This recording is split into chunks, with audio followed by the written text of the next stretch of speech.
What the cocktail, man? I mean, it's like, what's up with this, man? Play this table and wait forever? They had the talent, they had bankrolls, but they also had bad habits. Habits that made bad decisions look good. Poker has always carried an edge of glamour and excess. Neon lights, champagne on tap, the rush of chips sliding across the felt. But behind that shine, the truth is darker. Alcohol and drugs didn't just loosen these players up, they loosened their grip on millions of dollars. So what happens when the world's sharpest minds sit down at the table under the fog of intoxication? Who thrived on the chaos and who paid the ultimate price? Stu Ungar wasn't just the poker champion, he was the poker prodigy, a man who seemed to see every card before it hit the felt. By his early 20s, he had already crushed gin rummy, bullied backgammon, and turned to poker as his playground. He won the World Series of Poker main event 3 times, something only 2 other players in history have done. But Ungar's downfall was as legendary as his rise, and at the center of it was cocaine. Ungar used drugs the way other players use coffee. He admitted himself that cocaine helped him power through marathon sessions, staying awake for 30, even 40 hours at a stretch. At first, it gave him an edge. He played faster, sharper, and with a confidence that terrified opponents. But that same edge soon became a cliff. His friends watched him burn through millions, not at the poker table, but chasing the next high and making reckless bets when his mind was clouded. The most famous collapse came at the 1990 World Series of Poker main event. Ungar dominated the opening day, building a monster stack. Reporters said he looked unstoppable, but on the morning of day 2, he never showed up. Instead, he was found in his hotel room after a drug overdose, barely clinging to life. His stack was blinded off as the tournament carried on without him. The man who should have cruised to a 4th title was gone in an instant, not eliminated by an opponent, but by his own addiction. Ungar later admitted, "I did coke to keep up. You use it as an excuse to stay up and play poker, but then you take it home with you." That quote sums up the tragedy. What started as a tool to win became the reason he lost everything. By the time he died in 1998, Ungar had made and lost fortune so many times that when police found him in a cheap Vegas motel, he had just $800 to his name. Ungar's story was the prototype, proof that talent alone couldn't outrun self-destruction, and he wouldn't be the last world champion to learn that lesson. If Stu Ungar showed what drugs could do to poker's brightest mind, Scotty Nguyen revealed the other side of the coin. What happens when alcohol takes over the table? Nguyen's story began like a fairy tale. He came to America as a teenager with nothing, worked as a busboy, and hustled his way into the casinos. By the mid-90s, he was one of the most recognizable faces in poker. He won the 1998 World Series of Poker main event, forever remembered for his line, "You call, it's gonna be all over, baby." But behind that confidence was a man unraveling. Scotty embraced the Vegas lifestyle full tilt. Casinos treated him like royalty. Limousines, VIP suites, women, endless champagne, the works. He admitted later he was naive, too confident, and thought he could beat everyone, even the house. That arrogance mixed with alcohol and cocaine turned his success into a cycle of winning and losing it all. The lowest point came in 1997, a year before his main event triumph. Nguyen won his first WSOP bracelet, a payday of more than $150,000. He didn't even make it out of the casino. That night, he walked into the craps pit and blew the entire prize in a few hours. All of it, gone. Even when he won the HORSE championship in 2008, the biggest moment of his career, it was tainted. The cameras caught Scotty slurring words, berating opponents, and downing drinks at the final table. He took home the bracelet and the $500,000 prize, but the poker world saw something else. A champion, so drunk he embarrassed himself on the grandest stage. The backlash was brutal, forcing Scotty to apologize and promise never to drink during a major event again. He later reflected, "Fame introduced you to all kinds of things, limousines, women, drugs. For Scotty, the lessons came too late, after countless bankrolls had been torched. He survived where Ungar didn't, but the story was the same. Poker skill wasn't enough to outplay addiction." And in the early 2000s, another star would prove just how far drugs could swing a bankroll. The volatile roller coaster of Mike Matusow.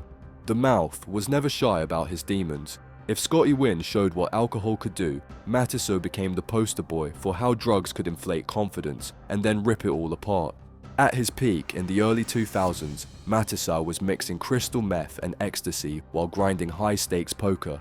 He says the drugs made him feel like Superman. He could play for 30 hours straight, talking a mile a minute, convinced he was outthinking everyone, and for a while, it worked. In one stretch, he won more than $1 million, racking up victories that seemed unstoppable. But the high never lasts. Other pros soon figured out that a wired Matusow was reckless. He was overbetting, calling off with weak hands, spewing chips while grinning ear to ear. He thought he was in control, but as he later admitted, it turns on you and you believe you're playing well, but really, people are lining up to play in your game because you're giving away money. That line captures it perfectly. His opponents weren't scared of him, they were waiting for him. The drugs also fueled wild mood swings. One day, he was on top of the world, the next he was broke, angry, and looking for a way back. His addiction wasn't just about poker, it spilled into his personal life and eventually landed him in jail on drug charges. By 2004, the same year he made the final table of the WSOP main event, he was also battling the aftermath of his own choices, fighting to keep his career alive. Matusow did eventually get clean, but not before burning through fortunes and friendships alike. His story became a warning to the next wave of pros. If you think drugs give you an edge at the table, remember Matusow. The man who went from $1 million heaters to crushing downswings faster than anyone could believe. And as Mike tried to climb out of the hole, another player was about to hit rock bottom in his own spiral, Layne Flack. Layne Flack was nicknamed Back-to-Back Flack after winning 2 WSOP bracelets on consecutive days in 2002. He had the talent, the charm, and the results to be a superstar. But while the trophies piled up, so did the bottles and the pills. Flack wasn't shy about partying. He was often seen with a beer in hand at the table, cracking jokes, living up to his reputation as the life of the game. Behind the scenes though, it was darker. By his own account, he was using alcohol, ecstasy, even meth. The wins kept him afloat, but the lifestyle was dragging him under.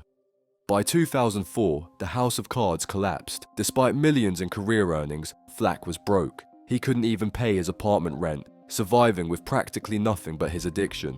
In his memoir entry, for Deal Me In, he admitted, "In 2002 and 2003, I was doing great in poker, but the lifestyle I was leading was rapidly destroying me, and in 2004, everything went to hell.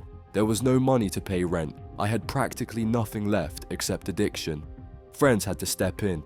Daniel Negreanu personally paid $60,000 for Flack's rehab, giving him a lifeline. For a while, it worked. Flack made a comeback, won more bracelets, and stayed a dangerous force in tournaments. But the cycle never fully broke. Stories of him drinking heavily at events followed him throughout his career, and the shadow of substance abuse never left.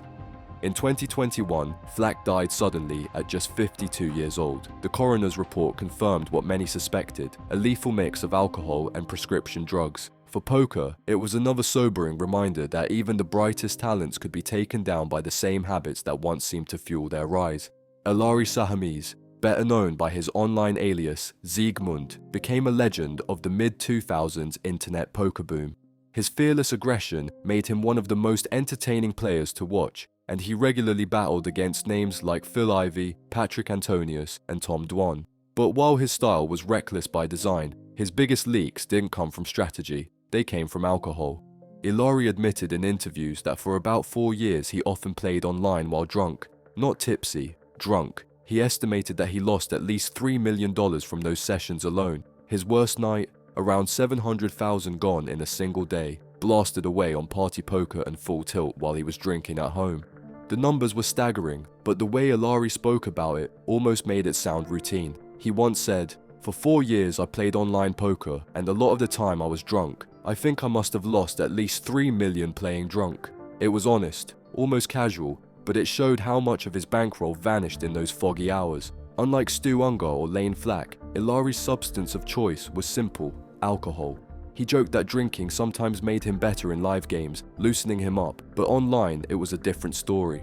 There, his reckless decisions compounded at lightning speed. Calling down with nothing, shoving in bad spots, chasing pots with no chance, the kind of mistakes only a drunk Siegmund could make. Despite the losses, Ilari survived. He regrouped, stepped back from late-night drunk sessions, and remained a cult hero in the high-stakes world. But his candid confession stands as one of the clearest examples of how dangerous alcohol can be for a poker bankroll. One bad night can wipe out months of grinding, and for Siegmund, it happened more than once.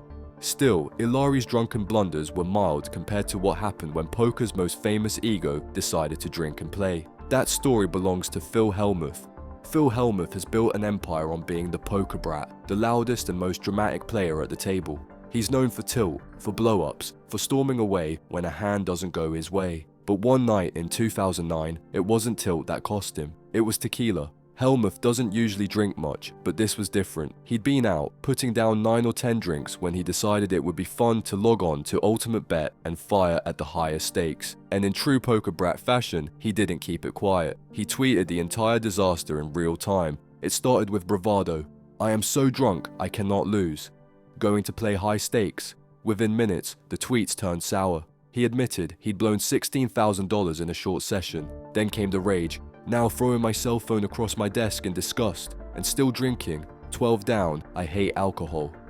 The entire world saw it happen. While $16,000 might not break a player of his status, it was a sharp reminder that even the most disciplined bankrolls can vanish fast when ego and alcohol collide. Hellmuth later deleted the tweets, but the damage was done.